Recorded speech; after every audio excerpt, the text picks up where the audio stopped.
Olá, estamos iniciando mais um O Tema é Direito. O tema de hoje que nós vamos abordar é a questão da ética profissional do advogado. Neste momento em que vive a sociedade brasileira, a ética é sempre muito debatida e muito discutida. No curso de Direito, nós temos uma matéria específica, uma cadeira específica para transmitir aos alunos a ética profissional do advogado, que vem regulada no Estatuto da Ordem dos Advogados do Brasil, uma lei federal de 1994 e que serve de regra para os procedimentos profissionais dos advogados. Para conversarmos sobre este tema, a ética profissional do advogado, nós trazemos hoje a professora Priscila Werner, que é a professora desta matéria no curso de Direito da Unifra, onde ela também leciona a História do Direito. Professora Priscila, seja bem-vinda ao nosso programa. Obrigada. Nós gostaríamos de conversar sobre esta questão do ensino da ética no curso de Direito. Esta matéria, ela é vista em que semestre do curso? Bom, a matéria de ética profissional é vista no 4º semestre do curso de Direito, onde o acadêmico de Direito tem a oportunidade já no meio do curso começar a trabalhar com umas questões práticas acerca da advocacia e questões das quais ele pode levar então para a sua vida prática e além disso que ele pode levar então para as demais cadeiras, as disciplinas, atuando dessa maneira com a advocacia. Então, no meio do curso, o acadêmico já tem um preparo acerca do que ele pode ou não deve atuar dentro da advocacia. O Estatuto da Ordem, ele era, lamentavelmente, um ilustre desconhecido para muitos advogados, inclusive. A exigência da ética profissional no exame de ordem fez com que os cursos também colocassem a matéria, colocassem esta disciplina no currículo. Porque até alguns anos atrás não fazia parte do currículo da maioria das faculdades esta matéria de ética profissional. A pergunta que eu faço é a seguinte: como é que o aluno ele encara este ensinamento do Estatuto? Ele vê isso com bons olhos? Ele estuda porque é obrigação de estudar ou ele tem realmente interesse pelo assunto? Essa é a grande surpresa de lecionar a cadeira de ética profissional. Como o nosso exame da ordem ele foi realizado a partir de 96, então todo mundo que se formou antes de 96 não tinha o exame de ordem, não tinha, ao final do curso se formava como bacharel de direito e já poderia então estava habilitado a advogar.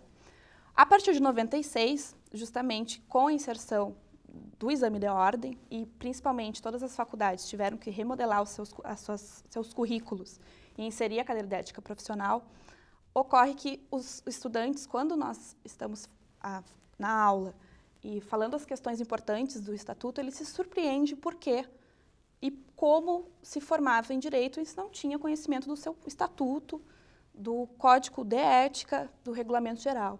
E a surpresa é que, como são questões práticas e questões muito importantes para o advogado, principalmente na sua atuação, na sua vida profissional, ele acaba tendo um interesse, sim, e acaba estudando e a gente acaba motivando o aluno a estudar e a ser um conhecedor do Estatuto, não só para o exame da ordem, porque a importância não é só aquela prova final do exame da ordem, para passar na OAB, na Ordem dos Advogados do Brasil. Não é só para isso, mas principalmente para a sua atuação prática. Então, ele acaba, sim, sendo motivado e estudando todas as questões que envolvem o Estatuto e o Código de Ética. O Estatuto é muito rigoroso com a publicidade na advocacia, porque o Estatuto não permite que a advocacia seja desenvolvida como mercancia, ou seja, como negócio. Embora hoje em dia os escritórios estão cada vez mais se tornando verdadeiras empresas. Mas no campo da publicidade há várias limitações para a publicidade. E, no entanto, mesmo assim, nós vemos muitas publicidades que afrontam o Estatuto. Eu gostaria que você relatasse para nós como é que o Estatuto encara a questão da publicidade, o que é permitido e o que é proibido. Bom, a publicidade dentro da advocacia tem que seguir sempre a regra de ser moderada, discreta. Essa é a regra básica de toda a publicidade. Não pode de nenhuma forma o advogado fazer qualquer tipo de propaganda, então saindo um pouquinho da publicidade, fazer propaganda que vise então capitanear clientes, ou seja, que tente de alguma forma fazer uma concorrência desleal com outro colega. Então, o que é permitido dentro da publicidade da advocacia? Bom, ele pode colocar uma placa na frente do seu escritório. Essa placa tem que constar, isso é obrigatório, não é algo que o advogado pode ou não fazer, é obrigatório constar o número da OAB. E por que essa exigência do estatuto em constar o número da OAB do advogado? Porque isso é uma informação para a população em geral. A população em geral deve fazer o quê? Pode consultar esse número do advogado perante o site do Conselho Federal e ver se o advogado está numa situação regularizada perante a OAB. Então, a placa do escritório é permitido que o advogado faça, além de placas, tenha cartões que divulgue seus clientes, que ele tenha sites do seu escritório, mas esses sites têm que tem que ter todas as informações, o número, todos os advogados que pertencem àquela sociedade de advogado, também com o número, o registro na OAB. Esse site pode fornecer o quê? Pode fornecer um link para o cliente se cadastrar e receber informações virtuais. E aí a gente encara um grande problema hoje na advocacia, que é justamente a questão da virtualização nas questões, principalmente se o advogado pode ou não capitanear clientes a partir desse meio virtual. Bom, o que o nosso estatuto, o que é permitido? É permitido, portanto, que o advogado faça o quê? Ele não pode enviar e-mails para as pessoas que não sejam seus clientes. E-mail circular. Circular, o conhecido como mala direta. Isso ele não pode. Mas se ele tem um site... Ele não pode nem mandar o e-mail e nem mandar carta, mala direta. Muito menos cartas para clientes. E nós sabemos que isso ocorre, e ocorre muitas vezes. Né? A gente consegue cadastro de uma determinada categoria, por exemplo, e manda carta para todo mundo dizendo que procure seu escritório, etc. Esta é uma infração ética que, chegando ao conhecimento da OAB, pode gerar um processo. Exatamente. Isso acontece bastante e isso geralmente é surpresa tanto da população quanto dos alunos. Mas, professora, isso acontece, eu recebi na minha casa. Bom, a OAB tem e-mails, então, de fiscalização para realmente o quê? Abrir um processo ético-disciplinar contra o advogado que assim fizer, infringindo então o nosso código de ética. Uma outra questão também que tem se visto é advogados fazerem publicidades dizendo o seguinte: você está devendo? Nos procure que nós resolvemos o problema. Quer dizer, isso é permitido? Isso não é permitido, isso acontece tanto em rádios, acontece em outdoors, acontece dessa mesma forma. E isso não é permitido, o advogado não pode prometer um resultado, principalmente acontece em questões de financiamento de carro, vamos baixar a sua prestação do seu carro para tal valor. A nossa profissão não é uma profissão que possa garantir o resultado, então desconfie de quem já diz um resultado antes de um processo judicial, isso não é permitido e isso acontece com frequência. Então isso é uma infração direta ao nosso estatuto e, consequentemente, o advogado vai ter a infração, vai ter o processo ético-disciplinar e, portanto, a infração que ele está cometendo, ele vai ter um registro no seu prontuário como advogado perante a OAB. Bom, nós estamos falando aqui da ética profissional do advogado com a professora Priscila Werner, que é a professora desta matéria, ética profissional, dentro do curso de Direito da Unifra. Até agora, então, nós conversamos sobre a ética de maneira geral, o Estatuto da Ordem, e de maneira especial com relação à questão da publicidade por parte dos advogados. Um fato interessante é o seguinte, é de que a publicidade do advogado, ela deve ser limitada ao nome do advogado, à especialidade dele, e deve constar obrigatoriamente o número da ordem, não é? Que você já referiu. Exatamente. Agora, nós temos também um outro fator de que somente pode advogar quem tiver a inscrição na ordem. Tá? Exato. Portanto, só são passíveis de fiscalização aqueles advogados que são efetivamente advogados. E nós temos, lamentavelmente, né, Priscila, casos de pessoas que se apresentam como advogados e não são advogados. Eles são apenas bacharéis em direito e, às vezes, nem isso, mas desempenham atividades como captação de clientes, o que é sério também e é proibido, né? A captação de cliente, ter pessoas encarregadas de buscar clientes. Exatamente. Né? Se um advogado contrata um terceiro, então, para que faça esse serviço por ele, já que ele não pode fazer, ele também vai responder por tentar captar clientes através do serviço de um terceiro. Isso não é permitido dentro do estatuto. Então, ele vai ter também a consequência deste ato. Bom, nós estamos encerrando o primeiro bloco e voltamos em seguida. E aí tratando de outras questões, como a imunidade do advogado, os direitos do advogado, questões que estão, a possibilidade de advogado entrar no processo que é de outro advogado, né? Questões que dizem respeito à ética profissional da advocacia. Voltamos em seguida, fique conosco, porque aqui o tema é direito.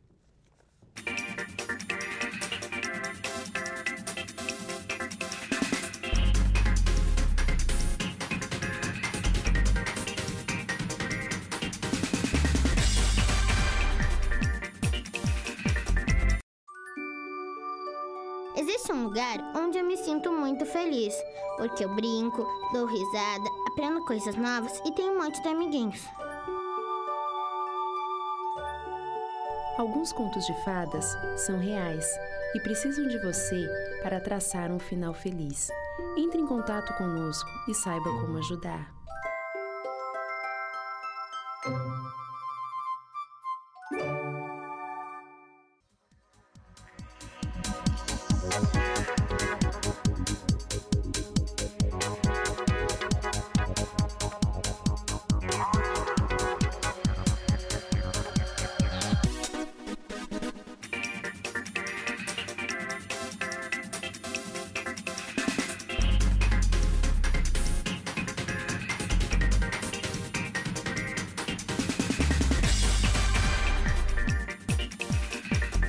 Voltamos com o Tema é Direito.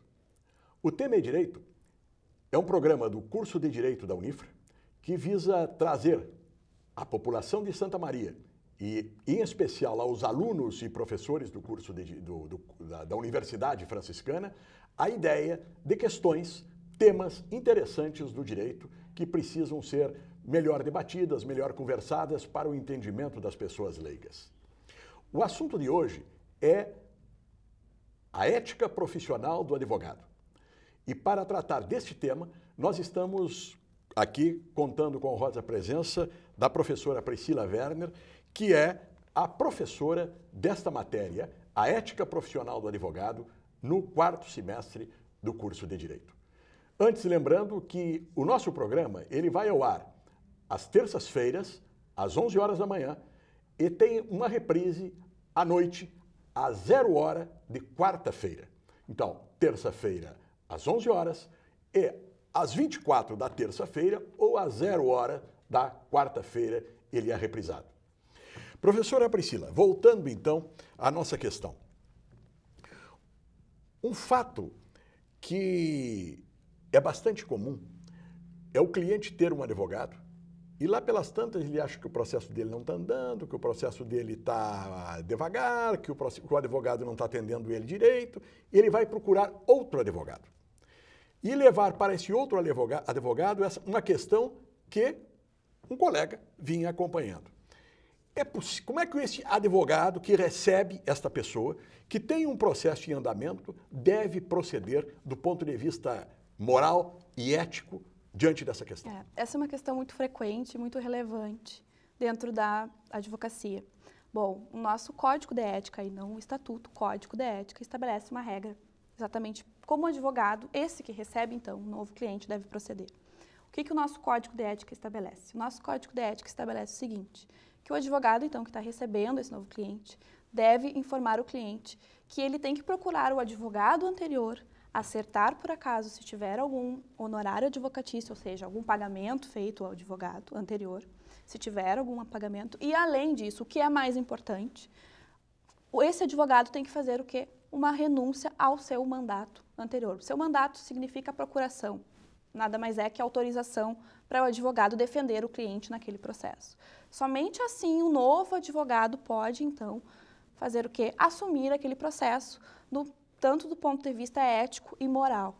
Acertou com um advogado anterior acerca dos honorários e acerca do mandato. Aí sim, o que a gente vê muito na prática que acontece? Acontece que simplesmente o advogado posterior, ou seja, o segundo advogado que é procurado pelo cliente, que então está satisfeito principalmente pela demora do judiciário, o que acontece? Ele simplesmente junta uma procuração no processo e segue o processo. Bom, aí ele acabou de cometer também um dever, uma infração ética dentro do nosso Código de Ética. Isso não é permitido também. E também ele pode ter consequências diante desse seu ato. Então, um advogado, para pegar e assumir uma causa já em andamento, ele precisa de que o cliente tenha formalmente revogado a procuração do anterior, que o advogado anterior tenha renunciado o mandato ou que o advogado anterior tenha subestabelecido. Se não houver isto e ele simplesmente juntar a procuração aos autos, ele estará cometendo uma infração ética. Exatamente. Esta infração ética pode gerar para o advogado infrator uma punição e não exonera, isso que eu gostaria que você comentasse, com relação aos honorários do primeiro advogado. Aquele advogado que foi afastado do processo, como é que fica a questão dos honorários dele? Exatamente. Se o cliente não procedeu dessa maneira, o advogado anterior que atuou, ele vai ter que ter pago os seus honorários até aquele momento de atuação do advogado que agora está assumindo o processo. Então, simplesmente juntar no processo, ou seja, deixar no fórum uma outra procuração com um novo advogado, não vai exonerar o advogado anterior de receber os valores que assim ele tem direito, porque atuou naquele processo. E esse valor será proporcional ao trabalho desenvolvido, né? Exatamente. Dependendo da fase em que entrar o novo advogado, os honorários do primeiro serão maiores ou menores, dependendo da fase do processo. Exatamente. Agora, uma questão que chama a atenção é a seguinte. Diante desse quadro todo, quem é que pode, diante de uma infração, tomar uma providência? E que tipo de providência cabe quando se constata que há uma infração ética profissional praticada por advogado? Exatamente. Bom, pode-se tomar uma providência o próprio cliente, que soube da infração, então ele tem que se dirigir aonde? À subseção, aqui no caso de Santa Maria, se for no caso de Santa Maria, à subseção de Santa Maria, e de se dirigir, então, a... Só para que o nosso telespectador tenha conhecimento, a subseção da Ordem dos Advogados de Santa Maria, ela funciona na Serafim Valandro, eu não me recordo o número, não é? Mas é na Serafim Valandro, quase esquina com a Tuiuti. Ali é a sede da OAB de Santa Maria. Exatamente. E daí, então, ele se dirige até lá? Se dirige até lá e vai fazer o quê? Vai fazer um relato do fato ocorrido, pode ser por escrito, pode relatar para quem estiver trabalhando, quem vai atender o cliente. E aí a gente tem uma formalização, então, de uma representação contra o advogado. Também outro advogado, sabendo da infração de um outro colega, também pode representar contra esse advogado perante a OAB. Então, o que vai acontecer? Nesse primeiro momento, a instalação de um processo que a gente diz que é um processo administrativo, que corre em sigilo, em que o advogado, então, o provável pessoa que cometeu essa infração, tem um direito para se defender, para apresentar sua justificativa, enfim. Ele vai ser comunicado dessa infração se tiver provas e indícios suficientes que realmente ele cometeu uma infração. E quais são as penalidades previstas para o advogado que venha a ser condenado administrativamente pela OAB em razão de uma infração ética disciplinar? Exatamente. Bom, o nosso código, nosso estatuto, nesse caso, as regras estão no nosso estatuto da OAB, ela prevê alguns tipos de infrações. Quais são, então, essas sanções que o advogado tem no cometimento de alguma violação, tanto do nosso Código de Ética, do Estatuto? Bom, existe uma violação que é de censura, que é uma mais branda, que significa um mero chamada de atenção do advogado e fica registrado no prontuário do advogado. Então, ele tem esse registro. É como se ele não fosse mais, a gente pudesse falar um pouquinho da esfera penal, como se ele não fosse mais um réu primário. Antes dessa censura, também tem a possibilidade de o advogado ser meramente advertido. Qual é a diferença dessa advertência para a censura? A advertência, o advogado simplesmente recebe uma notificação dizendo que ele não pode se proceder mais daquela maneira, porque ele está violando o estatuto. Então, e não vai para os registros. E não vai para os registros. Então, a diferença da censura e a advertência é que a censura ela fica registrada no prontuário do advogado. Além disso, o advogado, e aí começam umas penalidades dependendo do tipo de infração, que são que tem consequências maiores na vida profissional do advogado. Como, por exemplo, a infração de suspensão. O advogado pode ser suspenso de 30 dias até 1 ano, ou por prazo até indeterminado, dependendo do tipo da infração que ele comete. No caso da apropriação indébita, é por prazo indeterminado até que ele efetivamente preste as contas ao cliente. Então, o que o professor Blatz acabou de falar? Se por acaso o advogado pega dinheiro de algum cliente, se apropria do dinheiro de algum cliente e não repassa ao seu cliente, ele vai ficar suspenso. O que é suspenso? Não pode advogar por um prazo até que ele preste contas ao cliente, até que ele faça o ressarcimento deste valor que ele indevidamente ficou de maneira inapropriada com o valor, com essa quantia, certo? Então, tem essa pena de suspensão, que vai de 30 dias até 1 ano ou por prazo determinado, como nesse caso que nós falamos. Só um parênteses aqui, que é muito importante, o porquê de constar o número da OAB do advogado. Exatamente. É para que o cliente possa consultar o site da ordem e saber se o seu advogado não está suspenso ou não está impedido de advogar ou não está com o seu direito de advogar cassado, que depois você vai explicar quando é que se dá a cassação. Mas, porque todo ato praticado por um advogado suspenso é nulo, ele não existe. Então, se um advogado que esteja suspenso pela ordem ingressar com ação, ou contestar uma ação, este ato será nulo e vai levar naturalmente o cliente para uma improcedência da sua ação ou para a procedência da ação da parte adversa, em razão de ele não estar representado por advogado. Porque o advogado suspenso, ele deixa de ser advogado por um tempo. Exatamente, exatamente. Ele deixa, e eu acho que é uma penalidade importante que a OAB tem. E eu posso garantir que a ordem tem aplicado várias suspensões ultimamente. Exatamente. E aí vem aquela pergunta, mas se o advogado está suspenso e mesmo assim ele vai atuar, bom, nesse caso, aquele ato, que ele, como tu falaste, é nulo e aquele advogado novamente vai ser reincidente nessa pena de suspensão. Então, qual a importância então da pena de suspensão? É que a pena de suspensão ele não pode trabalhar e, além disso, se ele continuar sendo reincidente por até 3 vezes suspenso, ele pode ser excluído. Bom, o que é ser excluído?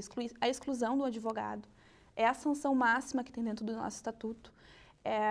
Ela tramita, e todo esse processo do advogado, ele tramita num sigilo, mas quando sai a decisão do nosso conselho, que é um conselho em Porto Alegre, nosso conselho seccional, ela é divulgada para todo mundo para saber que aquele advogado foi excluído. Excluído o quê? Ele não pode mais advogar. Esta é uma questão que é bom esclarecer para quem está nos assistindo. Muita gente pensa assim, mas eu reclamei e não saiu solução nenhuma. Exatamente. É de que os processos são demorados.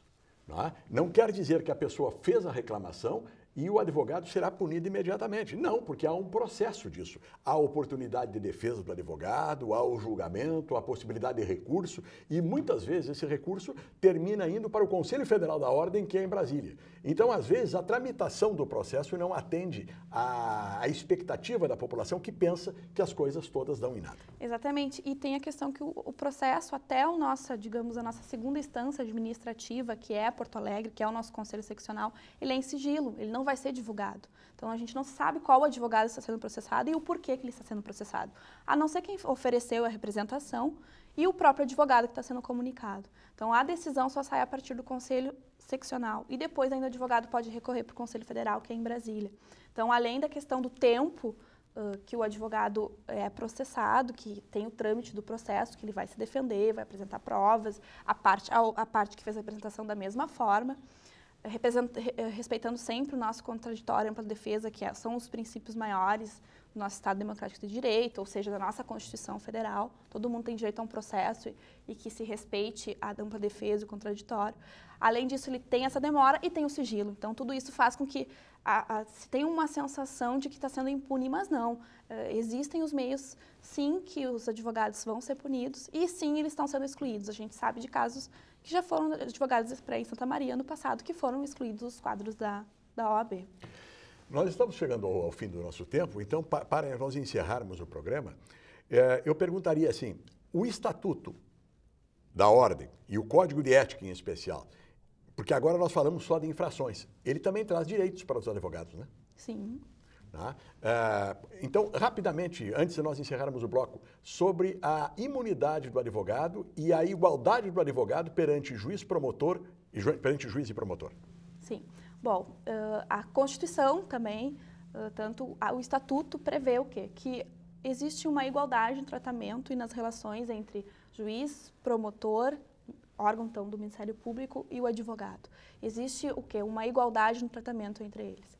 Em decorrência dessa igualdade e em decorrência de que o advogado tem uma função indispensável na administração da justiça, o advogado se cria para poder defender os seus direitos e, além disso, principalmente, né, que é a nossa função maior, os direitos do seu cliente, se criou no nosso estatuto imunidades do advogado. O que são imunidades? Certos crimes que outras pessoas comuns cometeriam, o advogado, no exercício da sua profissão, ele não comete. Então, que é o crime de injúria, o crime de difamação, que é usar certas palavras, se exaltar e usar certas palavras durante a defesa, que são palavras pejorativas e negativas à reputação do outro advogado ou do próprio cliente. Então, é uma previsão justamente para se conseguir fazer essa defesa plena e ampla do advogado perante seu cliente. Então, essa é uma das imunidades que o advogado tem. Além disso, para se conseguir fazer uma defesa ampla do seu cliente, o advogado tem livre acesso às salas de audiências, aos tribunais, ele tem direito a ir no local onde está o seu cliente para fazer a sua defesa. Tudo isso mesmo sem apresentar a procuração. Ele tem direito de falar com o juiz no horário do expediente forense, há uma previsão do nosso estatuto. Enfim, tudo que for necessário para o advogado conseguir fazer a ampla defesa do seu cliente, o nosso estatuto garante. Bom, professora Priscila, nós estamos encerrando o programa, agradecendo a sua presença. Obrigada. O tema hoje foi a ética profissional do advogado. O tema é direito está encerrando este programa de hoje. Você está convidado a, se quiser, se não conseguiu ver todo o programa, assisti-lo através do YouTube, acessando TV Unifra. Lá estará o nosso programa e você poderá assisti-lo na íntegra. Até a próxima terça-feira, neste mesmo horário, aqui neste canal. Muito obrigado pela audiência.